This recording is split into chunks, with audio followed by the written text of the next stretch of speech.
प्रश्न संख्या 201। कृष्णा धीरे धीरे चला वाक्यांश में धीरे धीरे शब्द में किस क्रिया विशेषण का रूप है? ए कालवाचक क्रिया विशेषण, बी कारणवाचक क्रिया विशेषण, सी निश्चय क्रिया विशेषण, डी रीतिवाचक क्रिया विशेषण। इसका सही आंसर बताएं। इसका सही आंसर होगा डी रीतिवाचक क्रिया विशेषण। रीतिवाचक क्रिया विशेषण हम उसे कहते हैं जो अविकारी शब्द किसी क्रिया की रीति, पद्धति या तरीका का बोध कराते हैं, जैसे ठीक, धीरे धीरे, अवश्य, सचमुच, कदाचित, यदा संभव, तेज, अतः, इसलिए, क्योंकि, नहीं, मत, कदाचित, तो इत्यादि शब्द रीतिवाचक क्रिया विशेषण के अंतर्गत आते हैं। नीचे बने विराम चिन्हों में अपूर्ण विराम चिन्ह के विकल्प की पहचान कीजिए। अपूर्ण विराम चिन्ह किसे कहते हैं, इसमें से बताना है कि अपूर्ण विराम चिन्ह कौन सा है। इसका सही आंसर बताएं। इसका सही आंसर होगा सी। यह जो होता है अपूर्ण विराम चिन्ह होता है जब किसी कथन को पूरा न कहकर उसके द्वारा मात्र संकेत देना हो तो वहां पर अपूर्ण विराम चिन्ह या उप विराम चिन्ह, इसे उप विराम चिन्ह भी कहते हैं। उप विराम चिन्ह जैसे लिख दिया जाए विज्ञान, यहाँ अपूर्ण विराम चिन्ह का निशान लगा के लिख दिया जाए वरदान या अभिशाप, तो यह जो है अपूर्ण विराम चिन्ह होता है।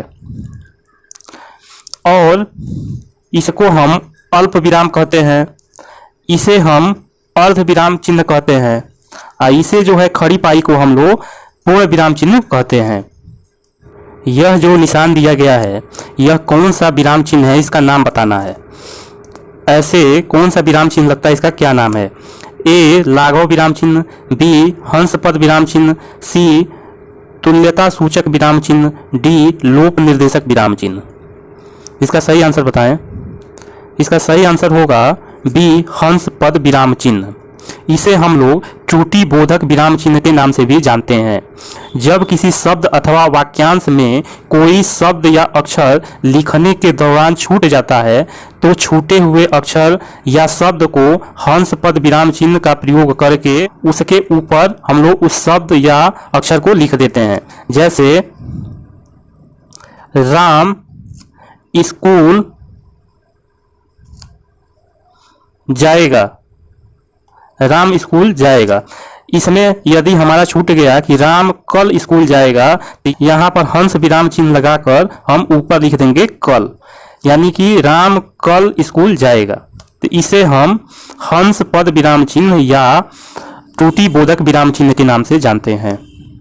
इस वाक्य में कितने विराम चिन्ह लगने चाहिए, यह जो वाक्य दिया है इसमें कितने विराम चिन्ह लगने चाहिए यह बताना है। ए दिया है 3, बी दिया है 4, सी दिया है 5, डी दिया है 6। इसका सही आंसर बताएं। इसका सही आंसर होगा डी 6। कैसे 6 विराम चिन्ह लगेंगे आइए देखते हैं। सबसे पहले अस्तु, अस्तु के पहले विराम चिन्ह लगेगा, फिर आपने इतना कष्ट किया, किया के बाद फिर विराम चिन्ह लगेगा, फिर इतनी लंबी यात्रा क्यों की, क्यों की के बाद जो है प्रश्नवाचक चिन्ह लगेगा। अब स्नान ध्यान जो है, अब स्नान, स्नान ध्यान के बीच में योजक चिन्ह लगेगा।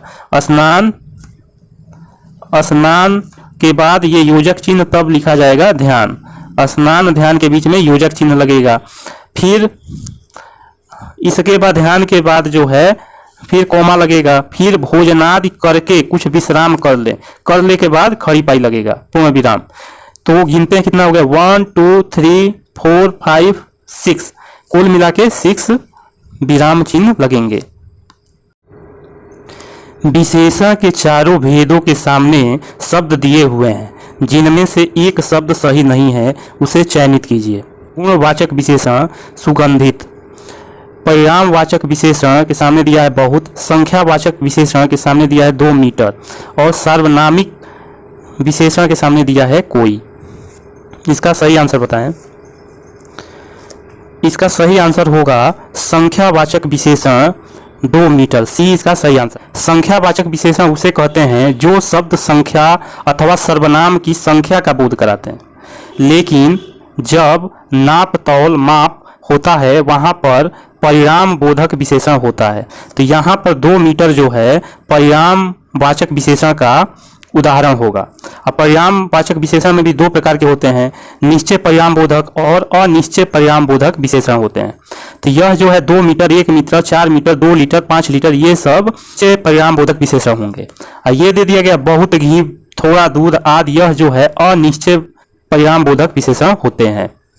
नीली साड़ी में कौन सा विशेषण है? नीली साड़ी में कौन सा विशेषण है आपको बताना है।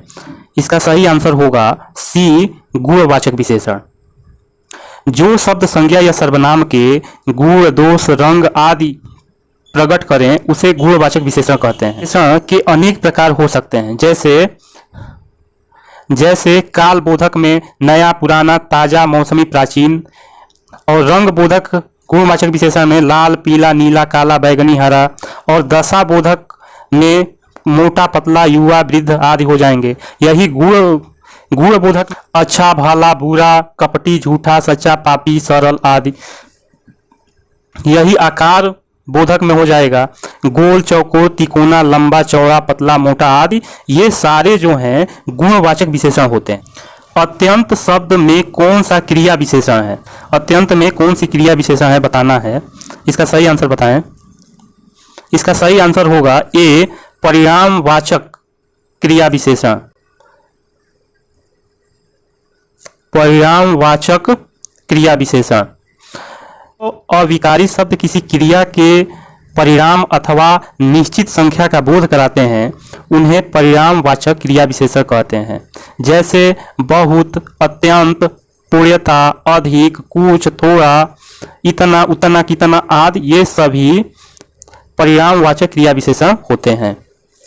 परिणामवाचक क्रिया विशेषण का वाक्य होगा वह बहुत थक गया है, वह अभी अभी गया है, वह अंदर बैठा है, वह अब भली भांति नाच लेता है। इसका सही आंसर बताएं।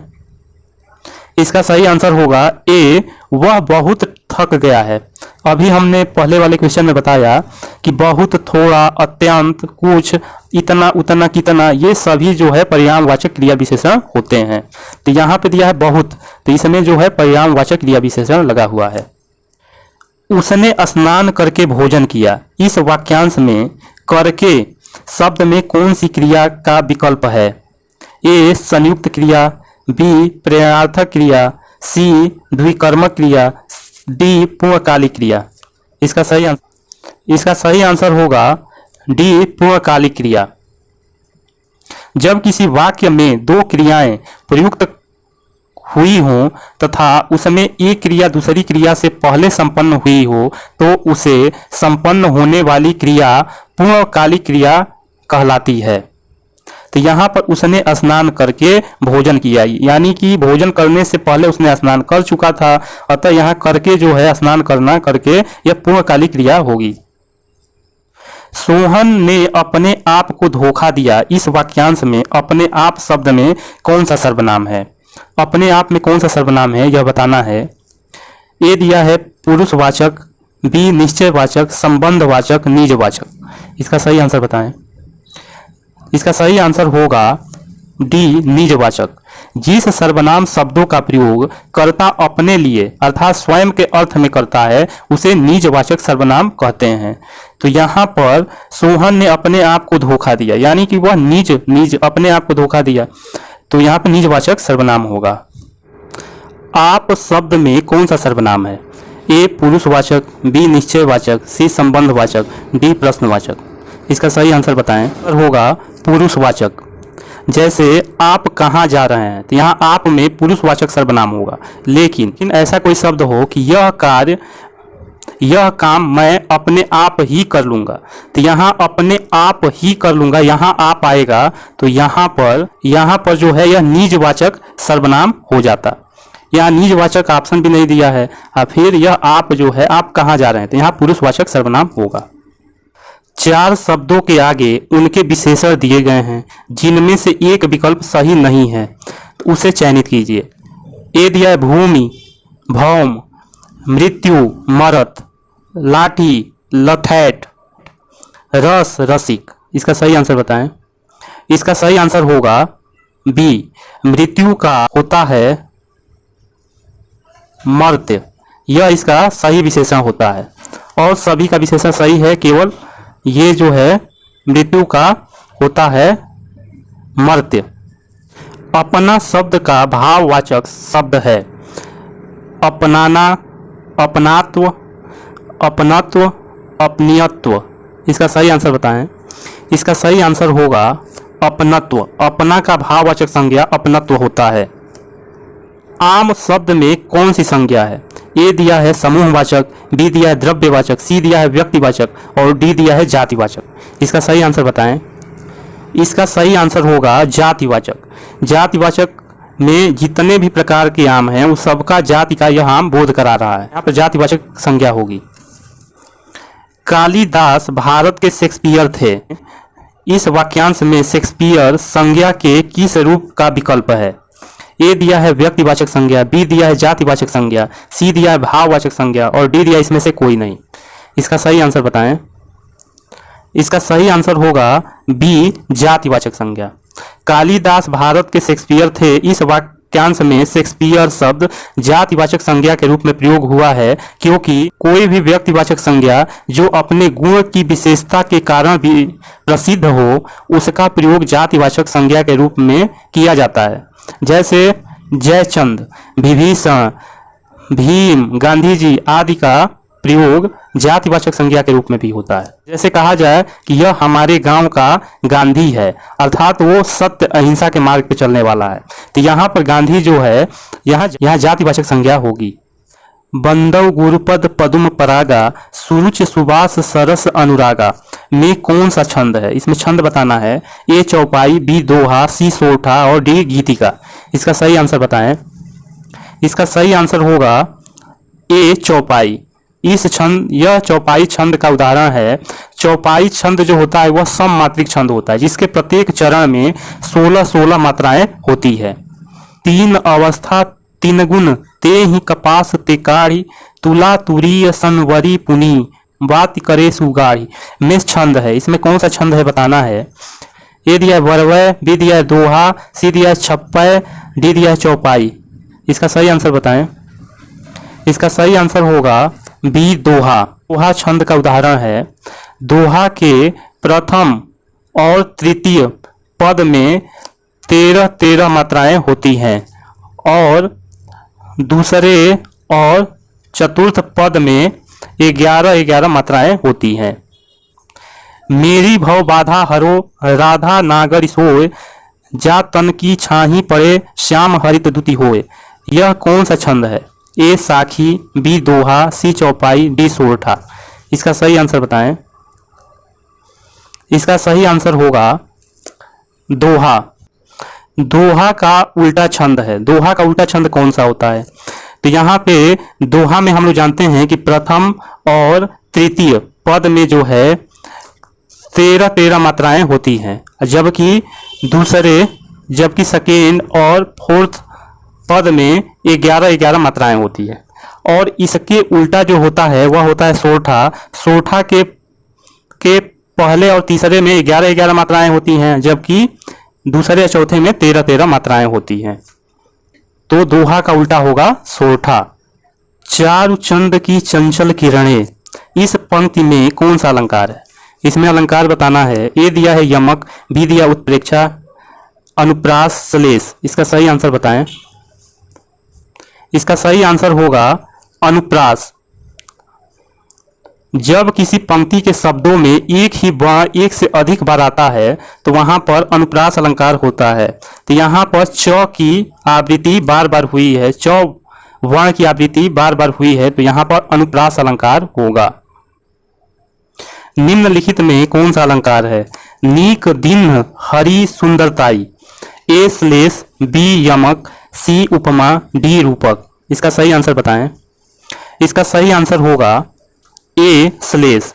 यहाँ पर जो दिया गया है हरि, हरि का दो अर्थ होता है। एक तो होता है विष्णु, हरि मीन्स विष्णु भगवान, और दूसरा होता है बंदर।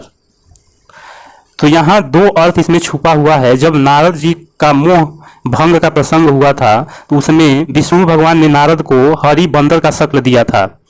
जब एक शब्द में कई अर्थ चिपके हुए होते हैं तो वहां पर श्लेष अलंकार होता है। अपमानित होना अर्थ के अनुकूल सही मुहावरे का विकल्प है।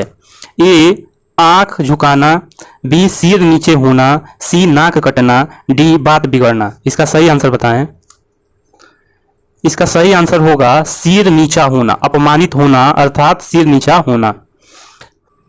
अत्यंत लज्जित होना के लिए कौन सा मुहावरा शुद्ध होगा? ए पानी पानी होना, बी पानी की लकीर, सी पानी में आग लगना, डी पानी फेरना। इसका सही आंसर बताएं। इसका सही आंसर होगा ए पानी पानी होना। अत्यंत लज्जित होना अर्थात पानी पानी होना। घरों पानी पड़ना का अर्थ है ए जमकर स्नान करना, खूब सिंचाई करना, प्रसन्न होना, लज्जित होना। इसका सही आंसर बताएं।